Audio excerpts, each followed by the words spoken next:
Gracias por seguir en sintonía de Argumentos. Seguimos revisando el calendario litúrgico durante estos días de la Semana Mayor y más allá de eso, conocer cuál es el mensaje de Jesús y qué nos diría Jesús en estos tiempos si hacemos esa reflexión o esa comparación de lo que está en la Biblia, de lo que está escrito, a nuestra realidad hoy en día. Seguimos conversando con el vicario, el padre Jonegger Molina. Padre, nos quedamos en el Martes Santo y de ahí en adelante, bueno, son muchas las tradiciones que hay durante estos días. Sí, la fuerza de la Semana Santa nos lleva a mirar a Jesús durante estos días en distintas posturas, movimientos internos y cómo Él va enfrentándose a la maldad, que es lo que se expresa en esos La días. traición. La traición, el comportamiento del ser humano y por Judas, por ejemplo, que es uno de sus hombres de confianza, el que llevaba la administración y termina traicionándolo. El Martes Santo se escenifica con una tradición sevillana, de una imagen de Sevilla donde está Jesús con esta postura en la mano.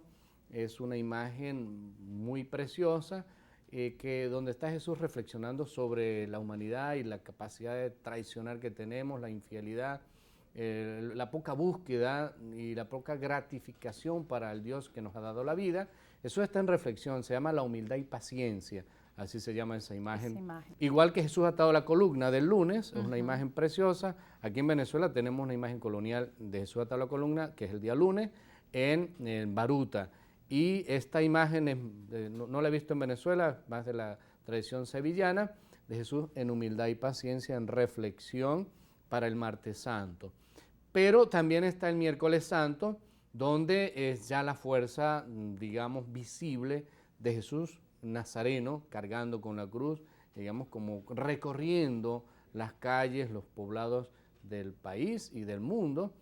Aquí en Caracas, por ejemplo, es obvio que es conocido Nazareno de San Pablo, porque tiene mucha publicidad y tiene tradición y es preciosa la imagen.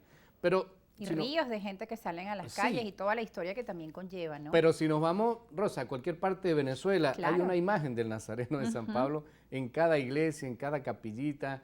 Es una imagen no del Nazareno de San Pablo con la tradición caraqueña y digamos, con la iconografía. Es el Nazareno, Jesús de Nazaret. Y está en la Chagua, es un nazareno que es como una réplica del Nazareno de San Pablo, en los llanos. Yo fui a conocerlo el año pasado y me quedé extasiado ante la belleza de esa imagen, la perfección es preciosa.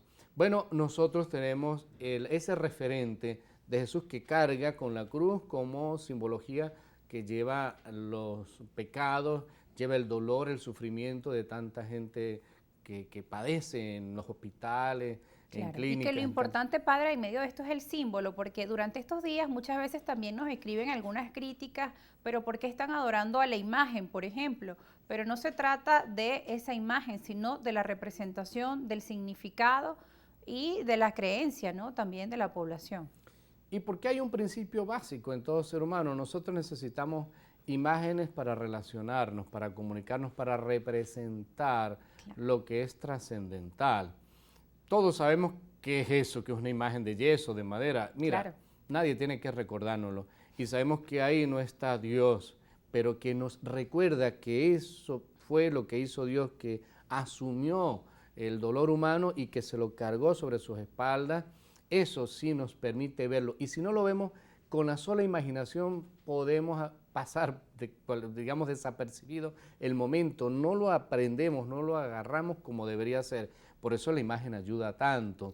Y entonces la gente no es que ande adorando la imagen, es que se reúne como pueblo para seguir a Dios, el Mesías, el Salvador. Esa es. Y recordar estos mensajes que usted nos mencionaba. Ahora con el tema de la traición de Judas, pues también es importante qué mensaje le daría a la población. Muchas veces la gente se siente traicionada por sus amigos, por alguna amistad, por su pareja sentimental y esos sentimientos de resentimiento hacia el otro.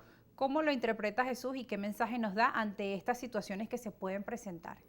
Jesús siempre busca alcanzarnos con su mirada de perdón. Y si Judas se hubiese acercado a Jesús, lo hubiese perdonado. El problema es que él se retiró, se alejó. El problema es el que falta y se aleja.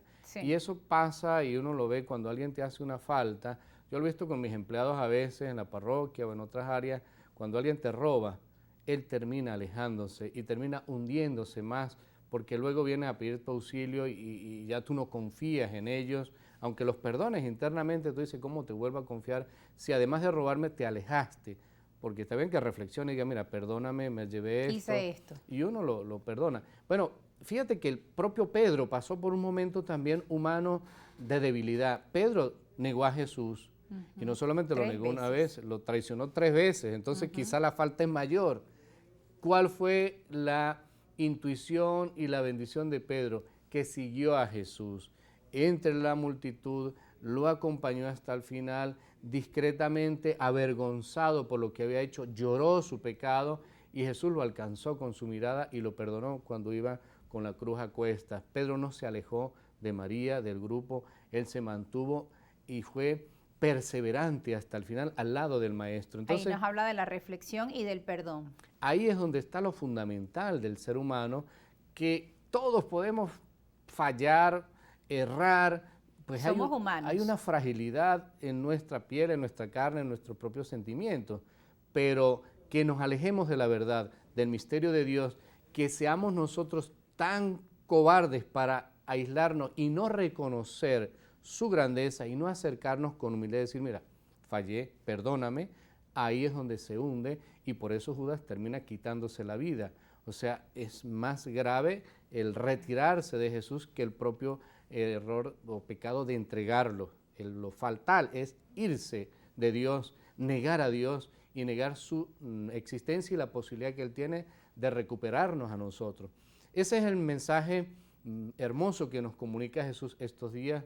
Mira, si te has equivocado, si has faltado, puedes reconstruir tu vida, puedes buscar ayuda. Claro. Buscar ayuda entre los que están junto a Dios, entre los que tienen, digamos, una formación capaz para poderte salvar, porque a veces buscan ayuda en aquellos que terminan tirándote definitivamente por el barranco. En quien sabemos que no debemos confiar. Que no puede ayudarte alguien que no tiene posibilidades. Dice el propio Jesús, un ciego no puede guiar a otro ciego, tienes que buscar a aquel que de verdad te puede ayudar. Entonces, eso nos permite estos días.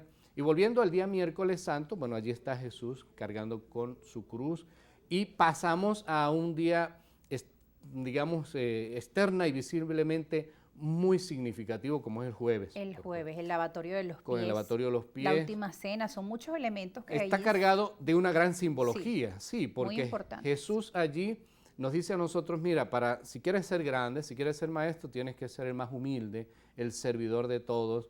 Y yo les doy ejemplo de lo que hay que hacer como líder de la humanidad. Tienes que ponerte a servir y a servir a los más pequeños. Entonces ese símbolo de lavar los pies, de besar los pies, es un símbolo de decir, mira, tú tienes que bajarte de tus, digamos, creencias, apariencias y ponerte con esta actitud humilde. Y luego dice, entre ustedes tienen que amarse, tienen que respetarse, tienen que valorarse, perdonarse los unos a los otros, y amarse como yo los he amado. Y da un mensaje precioso, muy largo, muy profundo que está en el Evangelio de Juan, invitando a la humanidad a vivir todos como hermanos, un mensaje de fraternidad.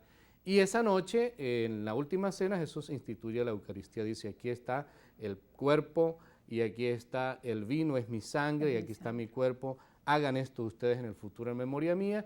Instituye la Eucaristía e instituye el sacerdocio porque dice, háganlo ustedes, le entrega el misterio a sus discípulos y ellos continúan celebrando esa Eucaristía, esa última cena que es nuestra Eucaristía actual, tal cual hoy nosotros recordamos siempre las mismas palabras de Jesús sin modificarlas.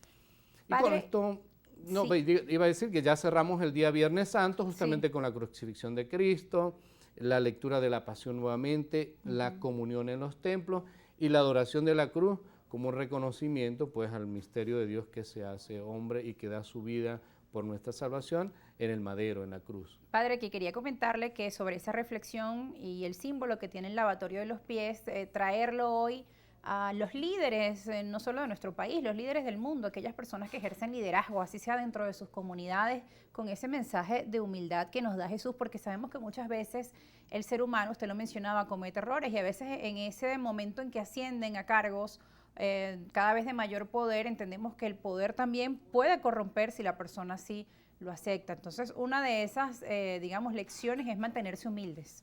Sí, y si algo tiene que ver con con la fe es el servicio público. Claro, servir al otro. Los gobernantes, cualquier líder mundial que tenga un ejercicio de poder, pues tiene que reconocer que eso es un servicio, y dice el Evangelio que no ha sido nadie, digamos, debe autopotentarse a sí mismo, sino que de alguna forma le ha sido entregado ese poder por alguien que se lo confió, o la gente que le confió ese poder, si es que llega por la vía de elección popular. O sea, alguien confió en ti y te dijo, mira, ocupa esta función, pero no para ti, ni para vanagloriarte, sino en función de aquellos que más lo necesitan. Y por eso Jesús encarna ese momento de decir, yo quiero servir. Y en eso el Papa Francisco ha sido ejemplar. Sí. Por ejemplo, el propio Papa Francisco ha tenido gestos cuando a una señora se le cayó un bastón, él mismo la recogía y se lo entregaba, los gestos de amor y de ternura para con los niños, a recibirlos sin protocolo, cuando fueron aquellos líderes de África enfrentados entre sí con esta guerra que tienen muchos años y muriendo muchos inocentes en el corazón de África. El Papa Francisco les dijo, ustedes tienen que reconciliarse, entenderse, respetarse, y él se agachó y le besó los pies en señal de humildad y como llamándoles a la reflexión para decir, ustedes por qué se están peleando si son una misma cultura, una misma región del mundo, y tienen que valorarse. Padre, debemos ir a una pausa. Importante este mensaje, dejar la soberbia y el orgullo a un lado, y que ese deber del líder es justamente el servir a los demás. ¿Cuántas personas a veces nos encontramos que por un cargo o por su condición económica o por X circunstancia miran a los demás, como dicen, por encima del hombro, no responden un saludo? Y esos son elementos que un buen cristiano, pues, obviamente no debería seguir. Sería lo contrario a este mensaje que tiene Jesús para con nosotros. Nos vamos a una pausa aquí en Argumentos, nuestras cuentas en redes sociales a su disposición. Al regreso terminaremos de conversar con el padre Honegger Molina sobre el significado y el simbolismo de estos días de la Semana Mayor. Ya vamos a conversar sobre toda la vigilia del Sábado de Gloria y el Domingo de Resurrección. No se aparte.